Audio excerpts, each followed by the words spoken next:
Hello guys, আজকে এখন আমরা যাব কিশোরগঞ্জ থেকে ভৈরব, তারপর ওখান থেকে যাব সিলেট। তো আজকে আমরা প্ল্যান হচ্ছে ট্যুর হচ্ছে সিলেট।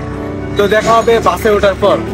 আজকে আমরা যাচ্ছি কিশোরগঞ্জ থেকে সিলেট ট্যুরের সম্পূর্ণ লম্বা জার্নিটা হবে ট্রেনে করে আপনার কিশোরগঞ্জ থেকে সিলেট যেতে হলে প্রথমে আপনাকে 8 থেকে 9 দিন আগে ট্রেনের টিকিট কেটে রাখতে হবে, তা না হলে কিন্তু ট্রেনের টিকিট পাবেন না। কিশোরগঞ্জ থেকে সরাসরি সিলেটে কোনো ট্রেন নেই, তাই আপনাকে ভৈরব থেকে সিলেটের ট্রেনের টিকিট কাটতে হবে। তারপর কিশোরগঞ্জ সদর থেকে চলে যাবেন বরপুল থেকে ভৈরবের অনেক বাস পাবেন, যে কোনো একটিতে উঠে যাবেন। কিশোরগঞ্জ থেকে ভৈরবের বাস ভাড়া হচ্ছে 80 টাকা। তারপর বাস থেকে নেমে একটি অটো নিয়ে নেবেন, জনপ্রতি 10 টাকা করে নিবে রেলওয়ে স্টেশনে যাওয়ার জন্য। যেহেতু আমরা লং জার্নি করব, তাই যাওয়ার আগে আমরা হালকা নাস্তা করে নিচ্ছি, যাতে ট্রেনে ওঠার পর আর খিদা না লাগে।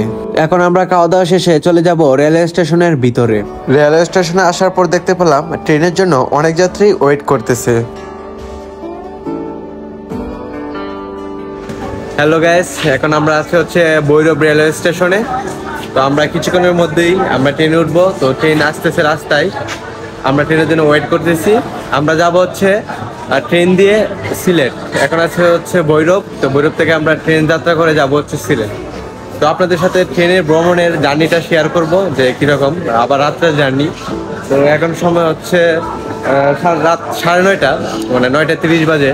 তো আপনারা তো জানেন এই ভৈরব রেলওয়ে স্টেশনের কাহিনী। তো এখানে অনেক চুরি চিন্তাই, মানে এগুলো উপর একটু বেশি।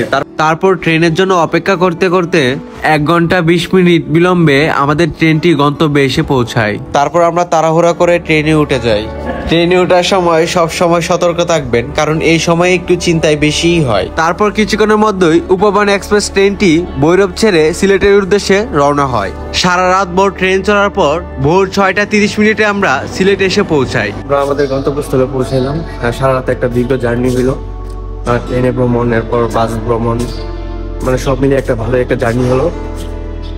তো আপনাদের সাথে আজকের এই ব্লগটিতে শুধু আমাদের এই ট্রাভেলটাই, যে কীভাবে আমরা আসলাম সিলেট শহরে, তো ওইটাই দেখানো ছিল। তো ওইটাই, তো দেখা হচ্ছে পরবর্তী কোনো ব্লগে। সিলেটের দর্শনীয় স্থানগুলো আপনাদেরকে দেখানোর চেষ্টা করবো। সিলেটে আসার পর একটা জিনিস লক্ষ্য করলাম, এটা হচ্ছে সিলেটের রাস্তাঘাট। তা দেখতে পাচ্ছেন অনেক সুন্দর। মূলত সেদিন সিলেটকে মানে বাংলাদেশের লন্ডন বলা হয়। রাস্তাঘাটগুলো অনেক ক্লিন, পরিষ্কার।